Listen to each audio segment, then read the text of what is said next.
And now we'll go ahead with Dr. Thenarasun, please. Yeah. Yeah, Yeah, my screen is visible. no. Not yet. Thenarasun. Yes. Yes. Good evening, everyone. And I'd like to thank Dr. Chitra ma'am and AOC for giving me this wonderful opportunity. So I'll be debating about why anti-VEGF should be the first choice in pseudophakic DME. So for that, we should understand the pathogenesis of diabetic macular edema. So the best agent of choice should act against both the mechanism. It should also have anti-VEGF effect and it also have anti-inflammatory effect. So as Dr. Preetham has mentioned that steroids do have both the effects. Similarly, anti-VEGF agents also has both anti-VEGF and anti-inflammatory properties.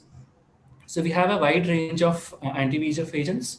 So ranibizumab and aflibercept. Ranibizumab being a antibody fragment has a smaller size, has deeper penetration and faster clearance, both from the vitreous and as well as from the systemic circulation. So it primarily indicates the less systemic side effects compared to the larger molecule bevacizumab. And again, aflibercept has a wide range of action against all VEGF and placental growth factors.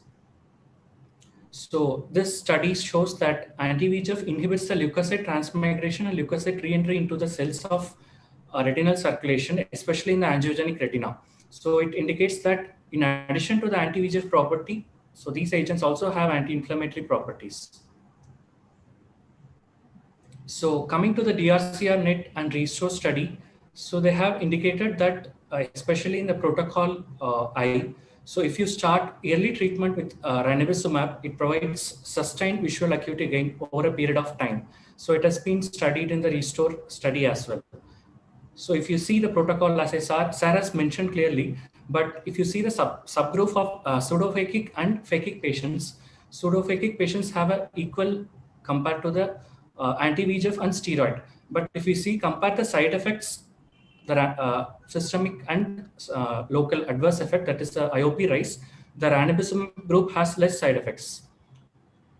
So I would prefer going anti-VEGF as a first choice compared to steroid therapy. The recent protocol U, they have two groups. One is the monotherapy anti-VEGF and second is a combination therapy anti-VEGF along with a dexamethasone implant. At the end of 6 months, if you see, there is no any statistical significance between the two groups in compared to the final visual acuity. But if you see, the IOP rise is more with the combination group. So why would you prefer a combination group if the visual acuity, there is no any difference? So you always prefer anti-VEGF as a first choice. So in nutshell, if you see this tabular column, so all these studies at the time of a final assessment at the end of 3 years, the final visual acuity is more or less same, or in the case of VEGF, it is slightly more compared to the implant, dexamethasone implant. So again, if you compare the side effect profile, so I would always prefer anti-VEGF as a first choice. In the MEET study, the dexamethasone implant, the increased IOP was the second most adverse effect, and it is seen in almost 30% of cases.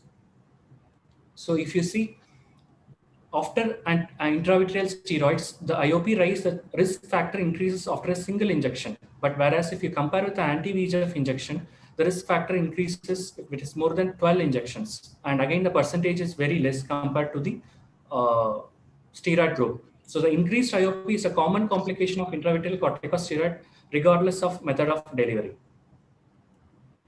So again, this adds burden to the patient for treatment for managing glaucoma, and again the patient needs additional follow-up and for the frequent monitoring of IOP. But Sarah's mentioned that if you give an intravitreal steroid implant, you can follow up the patient once in 2 or 3 months, but it's not so. If you want to monitor the IOP, if you wanted to monitor the close monitoring of IOP, you need a patient for frequent follow-ups. So again, there is an anterior chamber migration of intravitreal implants and IVTA. So this can again damage corneal endothelium, and this risk factor is more in cases of pseudophakia and if there is absence of lens capsule. And there is some entity called sterile endophthalmitis. It is a non-infectious. It is mainly due to the toxins and preservatives in the syringes, and risk factor incidence is more in intravitreal triamcinolone compared to the anti-VEGF agents.